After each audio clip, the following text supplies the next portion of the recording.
मेरे अत्यंत जिज्ञासु मित्रों, नमस्कार। फ्रेंड्स, इस एपिसोड में हम तत्वज्ञानी और तत्वदर्शी इस विषय को कुछ उदाहरणों के जरिए समझने की कोशिश करेंगे। देखिए, तत्वज्ञानी का सीधा सा अर्थ है वह जिसे पदार्थ का ज्ञान है कि यह वस्तु क्या है।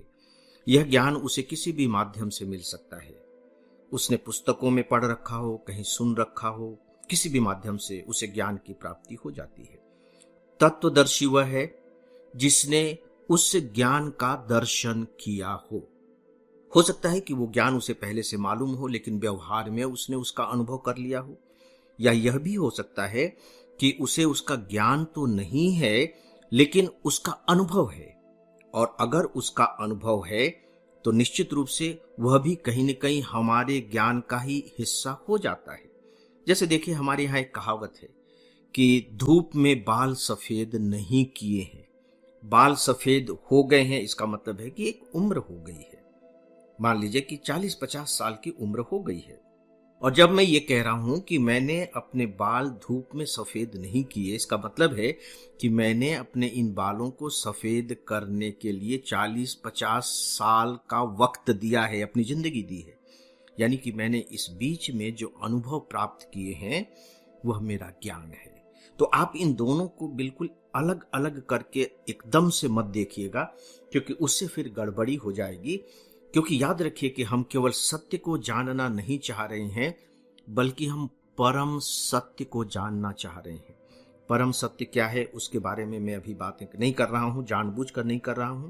लेकिन यह परम सत्य का मतलब आप ईश्वर से, परमात्मा से, उससे मत लगा लीजिएगा। और यदि आप इसका अर्थ इनसे लगा भी रहे हों तो फिर आपको मेरे पुराने एपिसोड पर जाना पड़ेगा कि गीता में परमात्मा का अर्थ क्या है। तो आइए अब हम तत्वज्ञानी और तत्वदर्शी को कुछ मजेदार उदाहरणों के जरिए समझने की कोशिश करते हैं। एक बात हम सबको अपने मन में बना लेनी चाहिए, और वो ये कि हाँ, मैं तत्वज्ञानी हूं, हाँ, मैं तत्वदर्शी भी हूं, लेकिन कितना सही ज्ञान है और कितना सही दर्शन है, इसके बारे में मुझे संदेह है। थोड़ा सा स्पेस तो दीजिए खुद को। यदि मैं ये समझ लूं कि नहीं, मैं तो तत्वज्ञानी हूं, उसमें मुझे कोई संदेह नहीं, मैं तत्वदर्शी हूं, मुझे उसमें कोई संदेह नहीं, तब फिर गीता की बात बनेगी नहीं।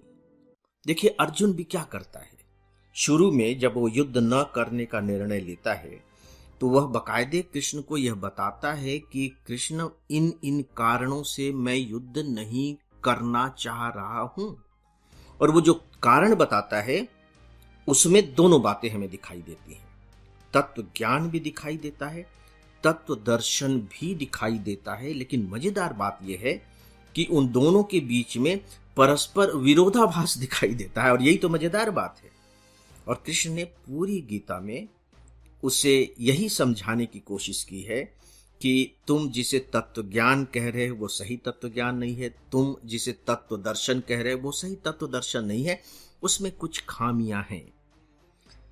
अर्जुन को बात समझ में आ जाती है और फिर बात बन जाती है। इसीलिए थोड़ा सा स्पेस तो हमें अपने अंदर बनाना ही पड़ेगा कि ठीक है, मुझे लगता है कि मुझे इसका ज्ञान है, मुझे यह भी लगता है कि मुझे इसका थोड़ा अनुभव भी है, लेकिन हो सकता है कि मेरे ज्ञान में कुछ कमी रह गई हो सकता है कि मेरा अनुभव भी संपूर्ण अनुभव न हो, या कि जो मेरा अनुभव है वो मेरा अपना अनुभव तो है, लेकिन हो सकता है कि वह जगत का अनुभव न हो सकता है कि वह सबका अनुभव न हो। जब आप इतना स्पेस लेकर के चलेंगे तो मुझे लगता है कि आप गीता को सही तरीके से आत्मसात कर सकेंगे। मैं समझने की बात नहीं कर रहा हूं, मैं आत्मसात करने की बात कह रहा हूं।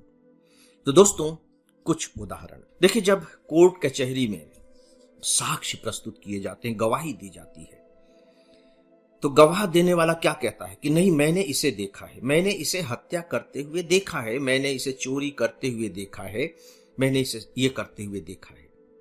इसका मतलब है कि देखा है।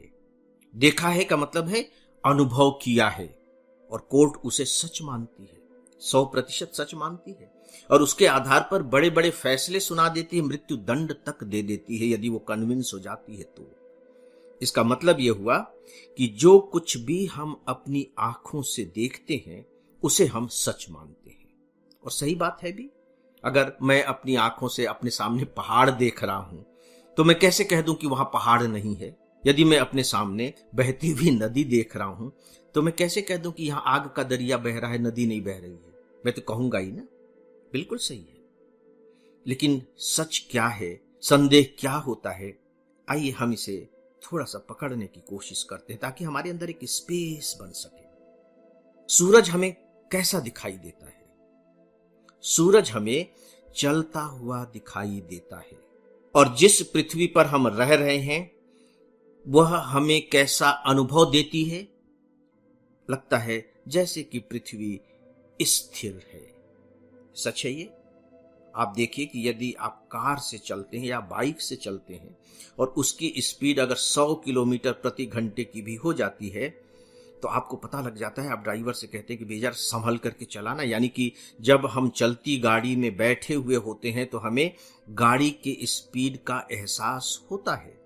और यदि गाड़ी खड़ी है, हम उसमें बैठे हुए हैं, तो हमें एहसास भी नहीं हो रहा है। यानी कि हम जो स्पीड है, जो गति है, उसका भी अनुभव करते हैं और उसके आधार पर हम अनुमान लगा लेते हैं कि यह चल रही है। ठीक है। सूरज दिखाई दे रहा है, चल रहा है। चंद्रमा दिखाई दे रहा है, चल रहा है। और पृथ्वी ऐसा महसूस करा रही है कि मैं तो स्थिर हूं। यह दर्शन की बात हुई, तत्व दर्शन की बात हुई। तत्व ज्ञान क्या है? क्या सच में सूरज चल रहा है? क्या सच में पृथ्वी स्थिर है? हम सब ने यह पढ़ा है और आज स्थापित हो चुका है कि नहीं, सूर्य स्थिर है, सूर्य चल नहीं रहा है। मजेदार बात है। दिखाई ऐसा दे रहा है कि वो सूर्य चल रहा है, पूर्व में उगता है, उदित होता है और पश्चिम में अस्त हो जाता है। तो पूर्व से पश्चिम तक की वो यात्रा कर रहा है, तो भैया चल ही तो रहा है। लेकिन सत्य क्या है कि वो चल नहीं रहा है। चलिए, सूरज चलता हुआ दिखाई दे रहा है लेकिन वह चल नहीं रहा है। अब इसी आधार पर मैं चंद्रमा के बारे में आपसे प्रश्न करूं कि चंद्रमा भी चलता हुआ दिखाई दे रहा है। अब क्या वह चल रहा है? वह भी उदित होता है और फिर अपने स्थान से अलग होकर के वह भी कहीं ना कहीं से निकलता है और फिर मूव करता है, कहीं से कहीं पहुंच जाता है। तो क्या हम जो सूर्य पर जो सिद्धांत लागू कर रहे हैं, क्या उसे भी चंद्रमा पर लागू कर सकते हैं कि चूंकि सूर्य स्थिर है और चंद्रमा भी उसी तरह से चलता हुआ दिखाई दे रहा है, उसी आसमान में चलता हुआ दिखाई दे रहा है। फर्क इतना ही तो है कि सूर्य दिन में, चंद्रमा रात में। तो क्या हम चंद्रमा को भी स्थिर मान लें कि चलता हुआ सूर्य यदि स्थिर है तो चलता हुआ चंद्रमा भी स्थिर है? इन पर विचार कीजिएगा, क्योंकि यही संदेह की वो स्थिति पैदा होगी जो हम सबको भरा पूरा बनाएगी और हम सबको परम सत्य तक पहुंचाएगी। अदरवाइज तो हम सब भरे पूरे हैं ही। अब पृथ्वी पर आइए, पृथ्वी को देखिए। पृथ्वी स्थिर है। अगर मैं कहूं कि पृथ्वी स्थिर है या चल रही है तो अनुभव के आधार पर तो कोई भी ये कहेगा कि नहीं, चल कैसे रही है भाई, पृथ्वी तो स्थिर है, बिल्कुल स्थिर है। और जब 100 किलोमीटर रफ्तार से चलती हुई कार में हम बैठते हैं तो हमें एहसास हो जाता है कि कार केवल चल नहीं रही है बल्कि इसकी स्पीड बहुत बढ़ गई है। सच्चाई क्या है? सच्चाई यह है कि पृथ्वी चल रही है। सोच करके देखिए, पृथ्वी चल रही है, वो सूर्य की परिक्रमा कर रही है। भूगोल में तो हम सब ने यही पढ़ा है और अब तो इसमें कोई संदेह भी नहीं रह गया है, स्थापित सत्य है। हमारे ज्योतिष शास्त्र में भी तो यही है कि सूर्य पर बाकायदे स्थिर है और पृथ्वी परिक्रमा कर रही है। पूरा पंचांग इसी सिद्धांत पर तो बना है, उसमें चंद्रमा आ जाता है। और मालूम है आपको कि पृथ्वी की गति कितनी है? पृथ्वी की जो गति है आप जान करके हैरान रह जाएंगे। 1,07,000 किलोमीटर प्रति घंटा। 1,07,000 किलोमीटर प्रति घंटे की रफ्तार से चलने वाले कार में हम बैठे हुए हैं और हमें इस बात का एहसास नहीं है कि ये पृथ्वी घूम भी रही है। लग रहा है जैसे कि यह पृथ्वी स्थिर है। तो जो हम देख रहे हैं, क्या वह पूरी तरह से सच है? जो हम महसूस कर रहे हैं कि पृथ्वी स्थिर है, क्या वह पूरी तरह से सत्य है? सोच करके देखिए। अंत में मैं आपको एक छोटा सा प्यारा सा होमवर्क देने जा रहा हूं, और बहुत ही इंटरेस्टिंग होमवर्क। दोस्तों, सन 1950 में एक फिल्म आई थी, जापानी फिल्म आई थी, राशोमन अकीरा कुरोसावा के द्वारा बनाई गई ये फिल्म है, और विश्व की अब तक की श्रेष्ठतम 10 फिल्मों में से यह एक मानी जाती है। 3 बार तो मैं इसे देख चुका हूं। इस पर जो नाटक तैयार किया गया था वह भी मैंने देखा है, और यदि चौथी बार मुझे मौका मिलेगा, कभी मन करेगा, तो तब भी मैं देखना चाहूंगा। इसमें कुल मिलाकर के कहानी इतनी सी है कि एक दरवाजा है, गेट, राशोमन उसका नाम है। बहुत तेज बारिश हो रही है और कुछ चरवाहे जंगल में जाते हैं, गाय चराने चले गए, लकड़ी काटने चले गए। तो चूंकि बारिश बहुत तेज होने लगी तो 2-3 लोग आकर के इस गेट के नीचे वर्षा से बचने के लिए बैठ जाते हैं और आग जला करके, लकड़ी जला करके आग तापने लगते हैं।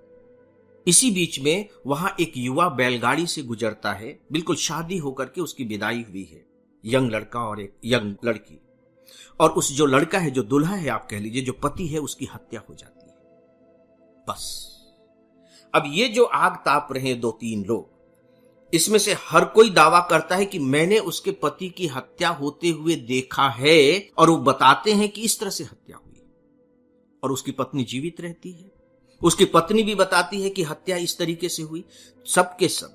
सबके सब ये दावा कर रहे हैं कि नहीं, मैंने देखा है और मैंने ही देखा है, और इसमें कोई झूठ नहीं है। और मजेदार बात यह है कि तीनों जो बता रहे हैं, तीनों की कहानियां अलग अलग हैं। सब ने देखा है, लेकिन सब ने अलग अलग देखा है। तो फिर सत्य क्या है? दोस्तों, ये बहुत ही खूबसूरत, बहुत प्यारी और बहुत ही फिलॉसफिकल फिल्म है। ये फिल्म बताती है कि किस तरह से जो सत्य है वो सब्जेक्टिव होता है, व्यक्तिगत होता है, और जब 2 लोगों के सत्य आपस में मिलने लगते हैं तो कंट्राडिक्टरी भी हो जाते हैं, एक दूसरे के विरोध में खड़े हो जाते हैं। ये जीवन का सत्य है। इसे आप देखिए, समय निकाल करके देखिएगा। 1.5 घंटे से 1 मिनट भी आपको इसके लिए ज्यादा नहीं देना पड़ेगा। यह प्राइम OTT पर अवेलेबल है, आप देखिएगा। तब मेरी बातों को, गीता की बातों को शायद ज्यादा अच्छे तरीके से आत्मसात कर सकेंगे। आज बस इतना ही। मुझे अनुमति दें। प्रणाम।